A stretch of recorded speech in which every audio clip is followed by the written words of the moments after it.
ಎಲ್ಲರೂ ಹೇಳ್ತಾರೆ ಮ್ಯಾಗಿ ಮಾಡೋದು ತುಂಬ ಸುಲಭ ಅಂತ ಹೇಳಿ.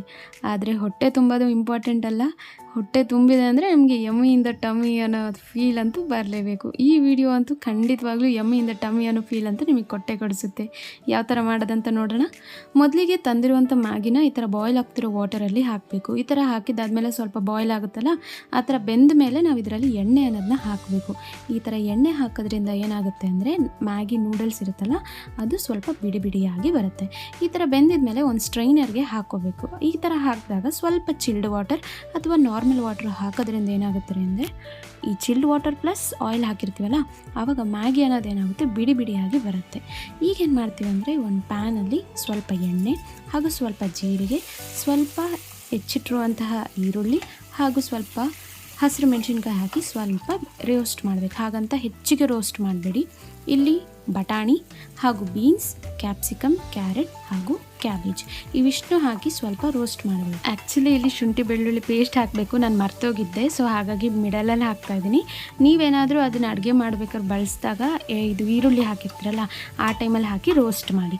ಸೊ ಈಗ ಸ್ವಲ್ಪ ಆಲೂಗೆಡ್ಡೆ ಹಾಕಿ ಕೂಡ ಸ್ವಲ್ಪ ರೋಸ್ಟ್ ಮಾಡ್ತಾಯಿದ್ದೀನಿ. ಈ ತರಕಾರಿ ಎಲ್ಲ ಬೇಯಬೇಕು ಅಂದರೆ ಸ್ವಲ್ಪ ನಾವು ಉಪ್ಪು ಹಾಕಬೇಕು. ಸೊ ಈ ಥರ ಉಪ್ಪು ಹಾಕಿದ್ಮೇಲೆ ಸ್ವಲ್ಪ ಬೇಯಲಿಕ್ಕೆ ಸ್ಟಾರ್ಟ್ ಆಗುತ್ತೆ. ಇಂಥ ಟೈಮಲ್ಲಿ ನೀವೇನು ಮಾಡ್ತೀರಾ ಅಂದರೆ ಸ್ವಲ್ಪ ಈ ಮಿಡಲಲ್ಲೆಲ್ಲ ಗ್ಯಾಪ್ ಮಾಡಿಕೊಂಡು ಮಧ್ಯದಲ್ಲಿ ಟೊಮೊಟೊನ ಹಾಕ್ಕೊಳ್ಳಿ. ಈ ಥರ ಹಾಕೋದ್ರಿಂದ ಸ್ವಲ್ಪ ಬೇಗ ಬೇಯಲಿಕ್ಕೆ ಚಾನ್ಸಸ್ ಇರುತ್ತೆ. ಈಗ ಈ ಥರ ಮುಚ್ಚು ಒಂದು 5 ನಿಮಿಷ ಬೇಯಿಸಿದ್ರೆ ಸಾಕು. ಇನ್ನು ಹೆಚ್ಚಿಗೆ ಬೇಯಿಸೋ ಅವಶ್ಯಕತೆನೇ ಇರೋದಿಲ್ಲ. ನೋಡಿ ಒಳಗಡೆ ಚೆನ್ನಾಗಿ ಬೆಂದೋಗುತ್ತೆ. ಈ ಥರ ಆಗಿದ್ದಾದಮೇಲೆ ಈ ಟೊಮೊಟೊ ಮಧ್ಯದಲ್ಲಿ ಇಟ್ಟಿದ್ವಲ್ಲ, ಸೊ ಈಗ ಸಂಪೂರ್ಣವಾಗಿ ಈ ಥರ ಮಿಕ್ಸ್ ಮಾಡ್ಕೊಳ್ಳಿ.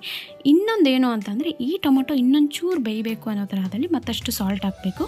ಅದಕ್ಕೋಸ್ಕರ ನಾನಿಲ್ಲಿ ಉಪ್ಪಿನ ಸಮೇತ ನಾನಿಲ್ಲಿ ಖಾರ ಪುಡಿ ಹಾಗೂ ಅರಿಶಿನ ಪುಡಿನೂ ಹಾಕ್ಕೊಂಡು ಈ ಥರ ಒಮ್ಮೆ ನಾನು ಕಲಿಸ್ತಾ ಇದ್ದೀನಿ.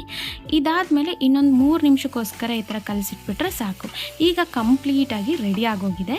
ಇಲ್ಲಿ ನೀವು ಟೊಮೊಟೊ ಸಾಸ್ ಹಾಗೆ ಮ್ಯಾಗಿ ಮಸಾಲ ಇರುತ್ತಲ್ಲ, ಸೊ ಅವೆರಡನ್ನೂ ಹಾಕಿ ಲೆಮನ್ ಡ್ರಾಪ್ಸು ಒಂದು 3 to 4 ಡ್ರಾಪ್ಸ್ ಅಷ್ಟು ಹಾಕ್ಕೊಂಡ್ರೆ ಸಾಕು. ಹೆಚ್ಚಿಗೆ ಏನು ಬೇಕಾಗಿಲ್ಲ.